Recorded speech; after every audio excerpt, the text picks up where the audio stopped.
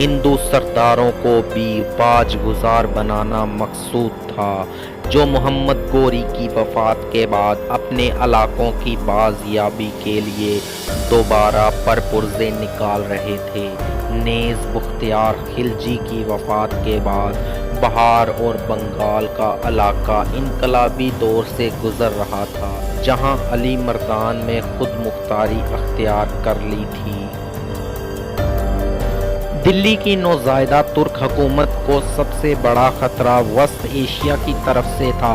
خوارزم شاہ غزنی سلطنت دلی کو ہڑپ کرنے کی فکر میں تھا۔ ان تمام خارجی مسائل کے پیش نظر قطب الدین ایبک نے دلی کی بجائے لاہور کو اپنی سلطنت کا دارالحکومت قرار دیا اور اپنی وفات تک یہیں مقیم رہا۔ اگرچہ قطب الدین ایبک نے تاج الدین یلدوز کو شکست دے کر پنجاب سے نکال باہر کیا، مگر وہ اب بھی سلطنت دلی کے لیے بہت بڑا خطرہ بنا ہوا تھا۔ چنانچہ قطب الدین ایبک نے اس سے خوشگوار تعلقات استوار کرنے کے لیے اس کی لڑکی سے شادی کر لی۔ سلطان قطب الدین ایبک نے اسے فہم و فراست اور سیاسی بصیرت سے کام لیتے ہوئے دوسرے طاقتور امراء سے رشتے ناطے قائم کر کے انہیں اپنا معاون بنا لیا اور اپنی سیاسی اقتدار کو مزید مستحکم کر لیا۔ اس نے اپنی ایک بیٹی کی شادی ناصر الدین قباچہ حاکم ملتان و سندھ سے کر دی اور دوسری بیٹی کو اپنے غلام شمس الدین التتمش سے بیاہ دیا۔ اب بات کرتے ہیں ایبک کے نظام حکومت کے بارے میں۔ قطب الدین ایبک نے صرف 4 سال حکومت کی۔ اس عرصہ میں بھی وہ زیادہ تر شمال مغربی سرحد کی حفاظت میں مصروف رہا۔ قدرت نے اسے نظام حکومت کے میدان میں تنظیمی قابلیت اور فہم و فراست کے جوہر دکھانے کا موقع نہ دیا۔ اس کا نظام سلطنت فوجی نوعیت کا تھا۔ قطب الدین ایبک نے تمام سلطنت میں امن و امان قائم رکھنے کے لیے اہم صوبوں اور شہروں میں فوج متعین کی۔ عدل و انصاف کے لیے قاضی ہر صوبہ میں مقرر تھے۔ جرائم کی سزائیں سخت تھیں۔ بعض اوقات رعایا کی فلاح و بہبود کے لیے ضروری احکام جاری کرتا رہتا تھا۔ اس کے عہد میں مکمل امن و امان رہا۔ ایبک منصف مزاج حکمران تھا۔ وہ احکام شرعیت کا سخت پابند تھا۔ اس نے اقتصادی حالت کی بہتری کے لیے متعدد ایسے ٹیکس معاف کر دیے جو شرعی طور پر ناجائز تھے۔ قبل ازیں پیداوار کا 5واں حصہ بطور لگان ادا کیا جاتا تھا۔ اسے خلاف شرعیت قرار دیتے ہوئے شرعی اصول کے تحت پیداوار کا 10واں حصہ سرکاری لگان اراضی مقرر کیا۔ اس طرح رعایا خوشحال ہو گئی۔ ہم اثر مورخ حسن بن نظامی ایبک کے نظام حکومت پر تبصرہ کرتے ہوئے لکھتا ہے، اس کے پرامن عہد میں خزائن کی حفاظت کے لیے کسی محافظ کی ضرورت نہ تھی، یہاں تک کہ بھیڑوں کے گلے کی نگرانی کے لیے گڈریے محتاج نہ تھے۔ اس کی سلطنت میں بھیڑیا اور بکری ایک گھاٹ پر پانی پیتے تھے، چوری کا نام و نشان تک نہ تھا۔ اب بات کرتے ہیں قطب الدین ایبک کی وفات کے بارے میں۔